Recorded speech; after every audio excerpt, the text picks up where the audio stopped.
کہتے ہیں paraben. Paraben ایک چیز ہوتی ہے, وہ آج کل ہر پروڈکٹ پہ سامنے لکھی ہوتی ہے کہ پیرابن فری ہے. اگر جو پروڈکٹ بھی پیرابن فری ہوگی وہ آپ بلا جھجک استعمال کر سکتے ہیں. اچھا مطلب مینس کہ ہم شیمپو کے اوپر سب سے پہلے جو ساشے ہوں یا باٹلز ہو پیرابن پیرابن اس کو کہتے ہیں. ہاں ٹھیک ہے, وہ پیرابن فری ہو کہ اس میں پیرابن نہیں ہے تو وہ آپ استعمال کریں. دوسری چیز جو شیمپو میں کامنلی دیکھنی ہوتی ہے, اس میں دیکھنا ہوتا ہے کہ پیریتھون ایک کیمیکل ہے جو کہ بالوں کے لیے بہت فائدہ مند ہے, اور ساتھ اس میں ایک منرل ہوتا ہے زنک. تو آج کل اکثر کمپنیز جو ہیں وہ اپنی پروڈکٹ کو مارکیٹ بھی اس طرح کر رہی ہوتی ہیں کہ اس میں پیریتھون زنک. اگر آپ شیمپو پہ دیکھتے ہیں کہ پیرابن فری ہے اور ساتھ اس میں پیریتھون زنک ہے تو وہ شیمپو آپ کے سر کے لیے بہترین ہے. ٹھیک ہے, مینس کہ یہ چیزیں ناظرین آپ کو دیکھنا ہوں گی. ادروائز کیونکہ بالوں کے مسائل جو ہیں, ایک تو اسٹریسفل لائف ہے, اس کو دیکھتے ہوئے اگر آپ شیمپو کا استعمال بھی سوچ سمجھ کے کریں تو پھر بھی کچھ کنٹرول ہو سکتا ہے. اور آئل جو ہوتا ہے کتنا ضروری ہے بالوں کے لیے؟ دیکھیں آئل بھی کافی حد تک ضرورت ہے. اکثر آئل بالوں کی بھی کئی اقسام ہوتی ہیں. کچھ ڈرائی بال ہوتے ہیں, کچھ پہلے سے آئلی ہوتے ہیں. جو آئلی بال ہوتے ہیں تو وہ اس میں تو ہم مشورہ نہیں دیتے کہ آپ اتنا آئل استعمال کریں. لیکن جو اگر آپ کے بال ڈرائی ہیں, روکھے بال ہیں, اس میں ہم یہ مشورہ دیتے ہیں کہ آپ مطلب ہفتے میں ایک بار کم سے کم سر پہ آئل لگا لیا کریں. اس سے یہ ہوتا ہے کہ آپ کے بال تھوڑے سے ان کو ہائیڈریشن مل جاتی ہے, بالوں کا جو روکھا پن ہے یا خشک پن ہے وہ کافی حد تک اس سے کنٹرول ہو جاتا ہے. لیکن ایک اور چیز یہ بھی ہے کہ آئل کا بہت زیادہ استعمال بھی نہیں کرنا چاہیے. ہفتے میں ایک بار یا ہفتے میں 2 بار میکسیمم آپ استعمال کر سکتے ہیں, زیادہ نہیں. ہمارا ہوتا ہے کہ جی وہ سر پہ لگا کے, اور ایک وہ ٹرینڈ بنا ہوا ہے کہ جی وہ مالش کروانی ہے, مساج کروانا ہے, تو وہ چونکہ بہت زیادہ فورس سے کیا جا رہا ہوتا ہے تو اس میں بالوں کے ٹوٹنے کا خدشہ بہت زیادہ ہوتا ہے. ٹھیک ہے. اچھا ناظرین, ابھی تو ہم نے یہ بات دیکھی کہ بال گرتے کس وجہ سے ہیں, کیا وجہ بنتی ہے جس کی وجہ سے بال گرتے ہیں. اب ہم موو کریں گے اس جانب کہ یہ بال اگر گر جائیں تو ان کا علاج کیا ہے, کس طرح سے ایک شخص جو ہے وہ اپنے سر کے اوپر بال دوبارہ سے واپس لا سکتا ہے. کیونکہ پہلے آپ کو بتایا کہ یہ اس طرح کا نہیں ہوتا تھا کہ بال دوبارہ سے, یا ایسی کوئی لیٹسٹ کوئی پروسیجر نہیں ہوتا تھا. لیکن اب آپ کو پتہ ہے کہ یہ چیزیں لیٹسٹ آ چکی ہیں کہ اب پریشان ہونے کی ضرورت نہیں ہے. اگر آپ کے بال نہیں ہیں تو آپ اپنے سر کے اوپر بال بھی لگوا سکتے ہیں, اور وہ بھی اوریجنل بال. تو اب جو ہے ہم اس طرف موو کریں گے کہ یہ بال اگر گر جائیں ان کا حل کیا ہے. جی بتائیے گا کہ حل کیا ہے ان کا. دیکھیں اس میں بھی گرنے بھی 2 طرح کا ہوتا ہے. ایک اس طرح کا ہے کہ آپ کے بال گر رہے ہیں لیکن آپ کی گند جو ہے وہ واضح نہیں ہو رہی. اس میں جو پروسیجرز کیے جاتے ہیں وہ پی آر پی کہلاتا ہے. ٹھیک ہے, اس میں وہ پیشنٹ کا اپنا خون ہوتا ہے, اس کو ہم پروسیس کرتے ہیں اور وہ استعمال کیا جاتا ہے آپ کے سر پہ. اس سے یہ ہوتا ہے کہ آپ کے بال اگر گھنے نہیں ہیں تو بال گھنے بھی ہونا شروع ہو جاتے ہیں, بال گرنا بند ہو جاتے ہیں. لیکن اگر ایسی صورت ہو چکی ہے کہ آپ کی گنج واضح ہونا شروع ہو چکی ہے, سر کے کئی حصے ہوتے ہیں, جو سب سے پہلا جو حصہ افیکٹ ہوتا ہے وہ یا تو آپ کا فرنٹ جس کو ہم ہیئر لائن کہتے ہیں, جو ماتھے کے اوپر والا حصہ ہوتا ہے, یا وہ ہوتا ہے, اور یا سر کا پچھلا حصہ جو سر کی بالکل اوپر والا حصہ جس کو ہم کراؤن کہتے ہیں وہ افیکٹ ہوتا ہے. اس صورت میں پھر ہمیں جو آپشنز ہمارے پاس اویلیبل ہوتی ہیں وہ ہیئر ٹرانسپلانٹ کی ہیں, جو کہ بالوں کی پیوند کاری ہے. اور یہ عمل اب جو ہے کافی حد تک اس وقت مارکیٹ میں ان ہو چکا ہے. کافی سارے پروسیجرز ہم کرتے ہیں اور یہ ٹوٹلی قدرتی عمل ہے. قدرتی بال ہوتے ہیں, مریض کے اپنے بال استعمال کیے جاتے ہیں اور وہ اسی طرح آگے چل کر وہ اسی طرح بڑے ہوتے ہیں, ان کو کٹایا جا سکتا ہے سارا جس طرح کہ آپ کے اپنے بال ہوتے ہیں. تو یہ چیز بہت زیادہ آج کل استعمال بھی ہو رہی ہے اور اس کے بہت اچھے فائدہ مند ہمیں نتائج بھی نظر آتے ہیں. اچھا پی آر پی کا جو پروسیجر ہوتا ہے وہ کیا ہے, مطلب اس کا بلڈ نکال کے اس سے کوئی کیا چیز ہوتی ہے جو آپ سر میں انجیکٹ کرتے ہیں, کوئی انجیکشن کے ذریعے ہوتا ہے؟ جی بالکل, اس میں یہ ہوتا ہے کہ ہم مریض کا سب سے پہلے جب مریض ہمارے پاس آتے ہیں اس میں, اور اگر ہم نے یہ فیصلہ کر لیا کہ ہم پی آر پی کی طرف جا رہے ہیں, تو ہم نے سب سے پہلے مریض کا خون لینا ہوتا ہے. اس میں سے خون بھی 2 چیزوں سے بنا ہوتا ہے, تو اس میں سے جو پیلا حصہ ہوتا ہے جس کو ہم پلازما کہتے ہیں وہ ہم نکال لیتے ہیں. اس میں پھر ہم مزید کچھ گروتھ فیکٹرز وغیرہ ایڈ کرتے ہیں اور اس کو پھر ایک بہت باریک انجیکشن کے ذریعے سر میں مختلف مقامات پہ ہم نے لگا دینا ہوتا ہے. اس سے یہ ہوتا ہے کہ آپ کے ایک تو بال گرنا بند ہو جاتے ہیں, بالوں میں اگر بے جان بال ہیں تو بالوں میں جان آنا شروع ہو جاتی ہے, اور اگر بال آپ کا پتلا ہے تو وہ بھی گھنا ہونا شروع ہو جاتا ہے. کتنے سیشن یا کتنے بار کروانا؟ یہ جو ہمارا جو اس کا جو پروٹوکول ہے وہ کم سے کم ہم کہتے ہیں کہ 6 سیشنز مریض کو لینے چاہیے. ہر مہینے ایک سیشن ہوتا ہے, ہر مہینے ایک سیشن ہوتا ہے. اور اس میں یہ ہے کہ تقریباً دوسرے سیشن سے ہی مریض کو بال گرنے میں بہت ایک ریمارکیبل امپرومنٹ نظر آنی شروع ہو جاتی ہے. مثال کے طور پہ اگر عام حالات میں ایک مریض کے بال تقریباً ڈیلی بیسس پہ 20 سے 25 بال گرتے ہیں, تو وہ پی آر پی کے دوسرے سیشن سے ہی وہ چیز ان کو وہ جو گرنے کا جو نمبر ہے وہ 10 سے 15 پہ آ جاتا ہے. تو یہ تو ہو گیا پی آر پی کا. لیکن اگر ہم بات کریں ٹرانسپلانٹ کی طرف، تو ٹرانسپلانٹ جو ہے وہ ایریا پہ ڈپینڈ کرتا ہے کہ مریض، ایک تو سب سے پہلی چیز یہ ہے کہ مریض کے کون سے سر کے حصے پہ گنج پن واضح ہو چکا ہے، اور دوسری چیز یہ ہوتی ہے کہ مریض اپنے حساب سے کہاں پہ چاہ رہا ہے کہ بالوں کو ڈینسٹی چاہیے، بال گھنے ہونے چاہیے، اس حساب سے پھر ہم وہاں پہ ہم اس ٹرانسپلانٹ کو پھر آپٹ کرتے ہیں اس پروسیجر میں. ٹھیک ہے. چلیں ناظرین، ہم آپ کو یہ پروسیجر بھی دکھائیں گے کہ یہ بال سر پہ لگائے کیسے جاتے ہیں، اور یہ کتنے طریقے ہیں آج کل مارکیٹ میں جن کے ذریعے بال سر پہ انجیکٹ کروایا جا سکتے ہیں، سر پہ بال لگوائے جا سکتے ہیں. کچھ نام بھی ہیں ان کے؟ جی بالکل، دو طریقے ہوتے ہیں. ایک ہوتا ہے F U T follicular unit transplant, دوسرا ہے F U E follicular unit extraction. یہ دو طریقے استعمال کیے جاتے ہیں. اس میں یہ ہے کہ جو پہلا طریقہ میں نے بیان کیا ایف یو ٹی، اس میں ہم سر کے پچھلے حصے پہ ایک کٹ لگاتے ہیں، وہاں سے ایک جلد کا ایک حصہ نکالتے ہیں جس میں بالوں کی جڑیں موجود ہوتی ہیں. اس کو نکال کے ہم اپنی لیب میں اس کو پروسیس کرتے ہیں، اور اس میں سے ہم بالوں کے جو فالیکلز ہیں ان کو نکالتے ہیں. لیکن اس کا ایک ڈرا بیک یہ ہوتا ہے کہ ہم جہاں سے ہم نے جو جلد کا حصہ نکالا ہے اس کو دوبارہ ہمیں وہاں پہ جوڑنا ہوتا ہے، تو اس کے لیے ہمیں ٹانکے لگانے ہیں. تو لازمی بات ہے جہاں پہ ٹانکے لگیں گے وہاں پہ نشان بھی رہے گا. جبکہ جو دوسری آج کل پروسیجر ہے ایف یو ای، جو کہ ایڈوانس پروسیجر ہے جو ہم استعمال کر رہے ہیں اس ٹرانسپلانٹ کے لیے، اس میں نہ تو کوئی ٹانکا لگایا جاتا ہے، نہ کسی قسم کی کوئی کٹ لگتا ہے، اور نہ ہی اس پہ آپ کو کوئی نشان رہتا ہے. تو زیادہ جو استعمال میں آج کل ہے وہ ایف یو ای ہے، فولیکولر یونٹ ایکسٹریکشن. ہاں جی ٹھیک ہے. جو ایف یو ای جو ہے اس سے کیونکہ آج کل لیٹسٹ پروسیجر جو ہے ایف یو ای، اس سے ایک ایک بال جو ہوتی ہے اس کی ایک ایک جڑ جو ہوتی ہے وہ نکال کے یہاں سے بیک سر کے بیک سائڈ سے. اچھا، یہ چیز بھی دیکھی جاتی ہے کہ کسی کے بال گھنے ہیں بیک سائڈ پہ، یا اس کی مضبوطی بھی دیکھی جاتی ہے؟ جی بالکل، یہ بہت اہم ہے. آپ نے بڑا اچھا سوال کیا کہ یہ بہت اہم چیز ہے کہ ہم نے دیکھنا ہے کہ جو گرافٹ ہم نکال رہے ہیں آیا وہ اس قابل بھی ہے کہ اس کو امپلانٹ کیا جا سکے.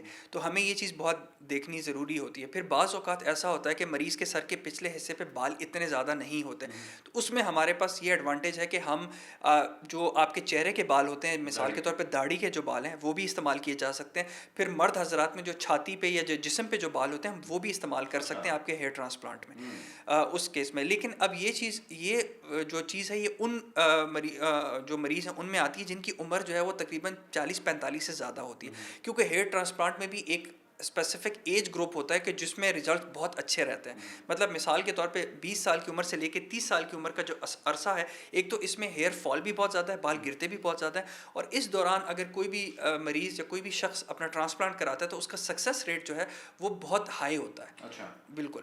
مطلب یہ آپ یہ کہہ رہے ہیں 20 سے 25 سال کی عمر تک جو لوگ ٹرانسپلانٹ کرواتے ہیں ان کا رزلٹ بہترین ہوتا ہے، بنسبت کہ اس سے اوپر جو ایج ہو، زیادہ ایج 40 سے زیادہ ہو جائے وہ مشکل ہو جاتا ہے. اچھا، ایک چیز تو جیسے آپ نے بتایا کہ یہ ٹرانسپلانٹ کے حوالے سے، اور یہاں پہ اس کے رزلٹ جو ہوتے ہیں جیسے کہ یہاں سے ایک بال نکالے اور داڑھی کے بال نکالے، ان میں گروتھ کا سسٹم جو ہے وہ کس حد تک ہوتا ہے، اور کتنے عرصے میں یہ رزلٹ میچور ہو جاتا ہے؟ کہ دیکھیں یہ پورا ایک پروسیس ہے، تقریباً 9 سے 10 ماہ کا پروسیس ہوتا ہے. جب ہم بالوں کی پیوند کاری کے ٹرانسپلانٹ کے بعد ہم جب ٹرانسپلانٹ کر لیتے ہیں تو پہلے 1.5 سے 2 ماہ میں وہ جو ٹرانسپلانٹڈ بال ہوتے ہیں پہلے وہ سب گر جاتے ہیں، ٹھیک ہے، کیونکہ ان کو خون کی سپلائی نہیں بحال ہوئی ہوتی، وہ خون کی سپلائی ان کو ملتی ہے، سارا کچھ ان کو خوراک پہنچنا شروع ہوتی ہے.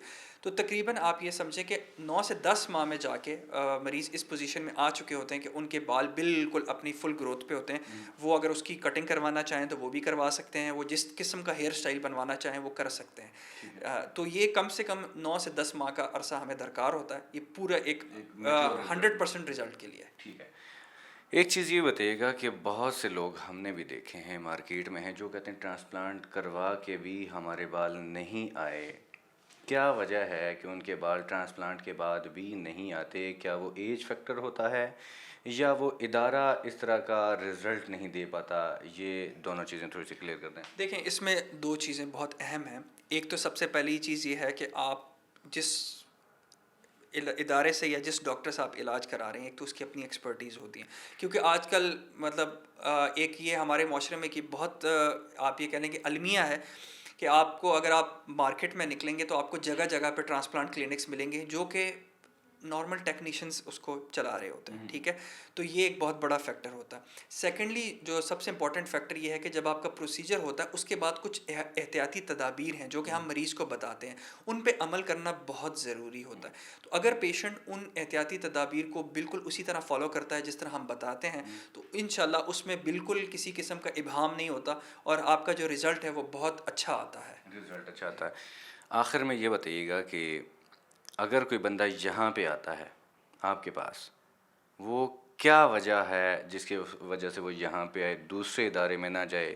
ایسی کیا یہاں پہ کوالٹیز ہیں، ایکسپرٹیز ہیں، یہ تھوڑا سا بتا دیں تاکہ لوگوں کو واضح ہو جائے، پھر وہ لوگ دوسروں کی جگہ یہاں پہ آئیں۔ دیکھیں، سب سے پہلے الحمدللہ ہم یہ کہیں گے کہ الحمدللہ ہمارے پاس اتنا ایکسپیرینس ہے، انٹرنیشنل ایکسپیرینس بھی ہے کہ ہم اس پروسیجرز پہ ہم یہ کرتے رہیں۔ دوسری چیز یہ ہے کیونکہ اب چونکہ ہم اس ادارے میں بیٹھے ہیں، یہ ادارہ ہمارا ہے، تو ہماری طرف سے یہ ہوگا کہ جو بھی ہم کوشش یہ کریں گے کہ ہم جتنا کم سے کم ہم چارج کر سکیں اور بہتر رزلٹ دے سکیں، یہ ہماری اولین ترجیح ہوگی، ٹھیک ہے۔ اور اس میں یہ ہے کہ ہماری اولین ترجیح یہی ہے کہ ہم پیشنٹ کو بہترین سروسز دیں، ٹھیک ہے، ہم سروسز پہ بالکل کمپرومائز نہیں کرتے۔ اور دوسرا یہ ہے کہ آپ اب آلریڈی ابھی ہم آپ کو پروسیجر بھی شیئر کریں گے، ہم جس طرح ہماری جو سروسز ہیں، جو ہماری ایسیپٹک کنڈیشنز ہوتی ہیں، جو ہائیجینک ہماری اوٹیز وغیرہ ہیں، اس حساب سے تو یہ چیزیں بہت زیادہ میٹر کرتی ہیں آپ کے ایک اچھے آؤٹ کم کے لیے اور ایک اچھے رزلٹ کے لیے۔ اچھا، ایک چیز جیسے آپ نے بتایا کہ ساری چیزیں بھی آپ نے شیئر کرنی ہے، اس کے علاوہ تھوڑا سا یہ بھی ہمیں بتائیے گا کہ یہاں پہ اور کیا کیا ہوتا ہے، تاکہ اس کے بعد کیونکہ ہم نے مزید آپ کے ساتھ پروگرامز بھی کرنے ہیں، تھوڑا سا یہ بتائیں کہ مزید یہاں پہ کیا کیا چیزیں یہاں پہ جس کی وجہ سے لوگ یہاں پہ آئیں۔ دیکھیں، ہم نے ابھی تک جو ہم نے بات کی وہ تو ہم نے ہیئر ٹرانسپلانٹ بالوں کے حوالے سے بات کی۔ اس کے علاوہ ہمارا جو یہ کلینک ہے، یہ فل فلیج اسکن اور استھیٹک کلینک ہے، جس میں ہم ہر طرح کی اسکن سے ریلیٹڈ ٹریٹمنٹس پرووائڈ کر رہے ہیں۔ اس میں جو امپورٹنٹ ٹریٹمنٹس میں کچھ سیدھا جو ٹریٹمنٹس ہیں وہ گنوا دیتا ہوں۔ ایک تو سب سے امپورٹنٹ ہے لیزر ہیئر ریموول۔ اکثر خواتین کے چہرے پہ بال ہوتے ہیں، ان کی ٹریٹمنٹ کے لیے لیزر سے ہم علاج کرتے ہیں اور جو ہے وہ بال ختم کیے جاتے ہیں۔ باقی عمر کے ساتھ ساتھ جو آپ کی جو جلد ہے وہ ڈھلک جاتی ہے، اس کا علاج جو ہماری جو اسکن ٹائٹننگ ہوتی ہے وہ علاج کیا جاتا ہے، ٹھیک ہے۔ پھر اکثر پیشنٹس میں کچھ آپ کہہ لیں کہ پگمنٹیشن کے ایشوز آ جاتے ہیں، جس کو عام زبان میں چھائیاں کہا جاتا ہے، فریکلز یا ملازمہ، اس کی ٹریٹمنٹس ہم یہاں پہ پرووائڈ کرتے ہیں۔ پھر بعض پیشنٹس میں جو ہے وہ باڈی فیٹ جو ہے وہ بڑھ چکی ہوتی ہے، اسپیشلائز انجیکشنز کے ذریعے ہم اس فیٹ کا بھی ازالہ کرتے ہیں۔ تو یہ کافی ساری ٹریٹمنٹس ہیں جو ہم دے رہے ہیں۔ پھر ہائڈرا فیشیل ہمارا ایک بہت امپورٹنٹ ایک پروسیجر ہے، جس کو ہم یہ وثوق کے ساتھ کہہ سکتے ہیں کہ ایک پراپرلی میڈیکیٹڈ فیشیل ہوتا ہے، کہ جو کہ ہماری ایک ایکسپرٹ ٹیم اور ہماری ایک ایکسپیرینس ٹیم یہ فیشیلس کرتی ہے، جس سے آپ کی جلد میں کافی نکھار آتا ہے، جلد آپ کی رنگت بہت امپروو ہو جاتی ہے، آپ کی اسکن میں بہت جان آ جاتی ہے۔ تو میں مطلب اگر کوئی پیشنٹس ٹرانسپلانٹ کے حوالے کے علاوہ بھی ہمیں وزٹ کرنا چاہتے ہیں تو میری طرف سے میں ان سب کو ویلکم کہوں گا، اور میں ایک بار پھر آپ کا شکریہ ادا کروں گا کہ آپ نے ٹائم نکال کر ہمیں جو ہے یہ موقع دیا کہ ہم آپ سے بات کر سکیں۔ Thank you so very much ناظرین، ابھی ہم آپ کو دکھائیں گے کہ یہ پروسیجر جو ٹرانسپلانٹ کا ہے یہ کیسے کیا جاتا ہے اور کتنے مراحل سے گزرتا ہے یہ کام اور کتنے وقت میں ہوتا ہے۔ آئیے ہمارے ساتھ۔ جیسا کہ آپ کو میں نے بتایا تھا کہ ہم آپ کو لائیو پروسیجر بھی دکھائیں گے، تو اس وقت ہمارا یہ پروسیجر جاری ہے ہیئر ٹرانسپلانٹ کا، اور یہ اس وقت ہم جس فیز سے گزر رہے ہیں یہ ایکسٹریکشن کا فیز ہے۔ اس وقت جو پیشنٹ کے ڈونر ایریا ہے وہاں سے بال نکالے جا رہے ہیں، ٹھیک ہے۔ یہ بال جب ہم ساری ایکسٹریکشن کمپلیٹ ہوتی ہے، اس کو ہارویسٹنگ بھی کہتے ہیں، اور یہاں سے ہم ان بالوں کو پھر ہماری جو وہ ٹیم ممبر ہیں وہ اس وقت وہاں پہ ہمارے گرافٹس کو جو ہیں وہ ریڈی کر رہی ہیں کہ جو آگے پھر ہم نے امپلانٹ کرنے ہیں پیشنٹ کے ریسیپینٹ ایریا پہ۔ ٹھیک ہے، یہ کتنے وقت کا پروسیجر ہے یہ؟ یہ کم سے کم جو ہے اس پہ 7 سے 8 گھنٹے لگ جاتے ہیں اس پروسیجر پہ، ٹھیک ہے۔ اور یہ پروسیجر جو ہوتا ہے یہ لوکل انیستھیزیا پہ کیا جاتا ہے۔ پیشنٹ جو ہے وہ دیکھ سکتے ہیں کہ اس وقت کمفرٹیبل ہیں، بالکل آرام سے لیٹے ہوئے ہیں، اور پیشنٹ فل ہوش میں ہے، صرف ان کا سر جو ہے وہ ہم نے انیستھیٹائز کیا ہوا ہے، ٹھیک ہے۔ تو یہ اس میں تقریباً 3 گھنٹے ہمارے پہلے ہارویسٹنگ پہ لگ جاتے ہیں، اس کے بعد جو ہے تقریباً یہ جو آپ کے جو فولیکلز ہم نے نکالنے ہیں جو ہارویسٹ کرنے ہیں، اور اس کے بعد تقریباً اتنا ہی ٹائم 3-3.5 گھنٹے کا ٹائم ہمیں امپلانٹیشن پہ بال لگانے پہ لگ جاتا ہے۔ ٹوٹل پروسیجر 6 سے 7 7 گھنٹے سے 8 گھنٹے کا پروسیجر ہوتا ہے، جو کہ ایک ہی دن میں کیا جاتا ہے۔ ٹھیک ہے، ٹھیک۔ اچھا، یہ کچھ میڈیسن اس کے بعد استعمال کی جاتی ہیں، شیمپو وغیرہ، کیا چیز کچھ آپ؟ بالکل وہ اس میں ہمیں خاص قسم کی دوائی اینٹی بایوٹکس استعمال کرنی ہوتی ہیں شروع میں، ٹھیک ہے۔ شروع میں کچھ جس طرح میں نے پہلے بتایا کہ ہمارے کچھ احتیاطی تدابیر ہوتی ہیں جو کہ مریض نے ان پہ عمل کرنا ہوتا ہے پروسیجر کے بعد اگر وہ ایک اچھا رزلٹ چاہ رہے ہیں۔ تو یہ لازمی بات ہے کہ ہمیں کچھ دوائیاں کچھ میڈیکیشن دینی پڑتی ہیں پروسیجر کے بعد۔ لگ بھگ کتنے روٹس نکالے جاتے ہیں اس میں؟ دیکھیں مختلف ہیں اس میں، تقریباً ہمارے پاس جو میکسیمم ہمارے پاس جو لمٹ آ رہی ہوتی ہے کہ ہم نکال سکتے ہیں وہ تقریباً 3,500 سے لے کے 4,000 کے قریب ہوتا ہے، گرافٹس ہوتے ہیں۔ یہ روٹس نہیں ہوتی، یہ گرافٹس ہوتے ہیں، اور اس میں جو بالوں کی تعداد ہے وہ مختلف ہوتی ہے۔ کچھ گرافٹس میں 1 بال ہوتے ہیں، کچھ میں 2 ہوتے ہیں، کچھ میں 3 ہوتے ہیں، اور کچھ میں 4 تک ہوتے ہیں۔ ٹھیک ہو گیا، چلیں، thank you so very much, بہت شکریہ جی۔